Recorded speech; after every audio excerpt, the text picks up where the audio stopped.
আমি খুব কথা বলবো না। আমি রাজশাহীতে আপনাদের মেহমান। আমি মেহমান হিসেবে আপনারা যারা মেজবান, আপনাদেরকে কয়েকটা প্রশ্ন করব, কয়েকটা প্রশ্নের উত্তর নিয়ে আমার বক্তৃতা শেষ করে দিব। আপনারা জানেন 2014 সাল, 2018 সাল, 2024 সাল এই তিনটা নির্বাচন কি বাংলাদেশে বৈধ নির্বাচন ছিল? প্রশ্নের উত্তর না দিলে বক্তব্যের সময় বাড়বে, প্রশ্ন উত্তর দিলে বক্তব্যের সময় কমবে। এই কয়টা নির্বাচন কি বাংলাদেশে সুষ্ঠু ছিল? আপনারা কি বাংলাদেশে সুষ্ঠু নির্বাচন চান সামনে? সেই সুষ্ঠু নির্বাচনের জন্য লাগবে তত্ত্বাবধায়ক সরকার। কি সরকার? যদি বাংলাদেশে তত্ত্বাবধায়ক সরকার প্রতিষ্ঠা হতে হয় এবং সেখানে সকল রাজনৈতিক দলের অংশগ্রহণ থাকতে হয়, তাহলে গণভোটে কি ভোট দিতে হবে? গণভোটে কি ভোট দিতে হবে? প্রথম প্রশ্ন শেষ। দ্বিতীয় প্রশ্ন, যেই রাজনৈতিক দল ক্ষমতায় যাবে, সে বিএনপি হোক, জামাত হোক, এনসিপি হোক, অন্য যে কেউ হোক না কেন, আওয়ামী লীগের বাংলাদেশে ক্ষমতায় যেতে পারবে না। বিএনপি, জামাত, এনসিপি যারাই ক্ষমতায় যাক। আচ্ছা, আমি মুখে বলবো, আপনারা শুনতে পাবেন। বিএনপি, জামাত, এনসিপি যারাই ক্ষমতায় যাবে, আপনারা কি এদের দ্বারা নির্যাতিত হইতে চান? আপনারা কি চান তারা একক কর্তৃত্বে দেশ চালাবে? আমরা চাই বাংলাদেশের সকল রাজনৈতিক দল মিলেমিশে দেশ চালাবে এবং এই সকল রাজনৈতিক দলের অংশগ্রহণে সরকার বাংলাদেশের প্রশাসন গঠন করতে হলে গণভোটে কি ভোট দিতে হবে? আমরা দীর্ঘ 16 বছর হাসিনা দেখেছি। আমরা কি বাংলাদেশে আরেকজন হাসিনা চাই? বাংলাদেশের দ্বিতীয় হাসিনার উত্থান ঠেকাইতে হইলে গণভোটে কি ভোট দিতে হবে? এবার আসেন, এখানে আমাদের নারী সহযোদ্ধারা বক্তৃতা দিচ্ছেন। আমাদের নারী সহযোদ্ধা অন্বেষা খুবই কষ্ট করে বলছেন যে অন্য নারী সহযোদ্ধারা নাই। আমরা বাংলাদেশের রাজনীতিতে, বাংলাদেশের সংসদে আমাদের বোনদেরকে, মাদেরকে প্রতিনিধি হিসেবে দেখতে চাই কিনা? চাওয়ার জন্য জুলাই সনদকে পাস হতে হবে, আর জুলাই সনদ পাস হতে হলে গণভোটে কি ভোট দিতে হবে? আমরা আমাদের এখানে আমরা যারা আছি সবাই মোটামুটি কাছাকাছি বসেন। আপনারা জানেন যে বাংলাদেশে একজন রাষ্ট্রপতি আছে?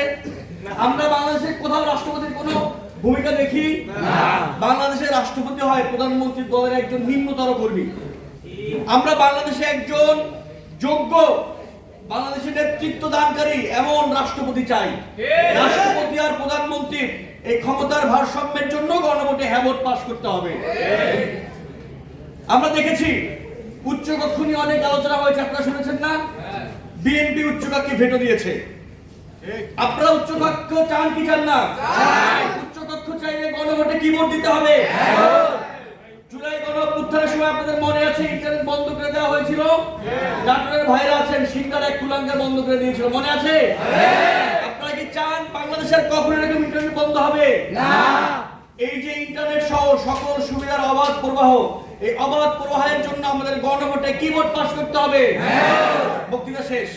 এবার আসেন, তার মানে আমরা কি সিদ্ধান্তে পৌঁছাইলাম? গণভোটে কি ভোট পাস করতে হবে? গণভোটে আমরা কি বলবো? স্লোগান দেন, গণভোটে, গণভোটে, গণভোটে। আমরা সিদ্ধান্তে পৌঁছে গেছি, গণভোটে কি ভোট দিব? এবার আমরা সবাই জাতীয় ছাত্র শক্তির না, এই দেশের প্রতি আমাদের দায়িত্ব আছে না?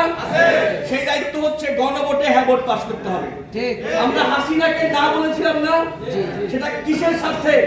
বাংলাদেশের স্বার্থে। এবার গণভোটে কি বলছি? কিসের স্বার্থে? দেশের স্বার্থে।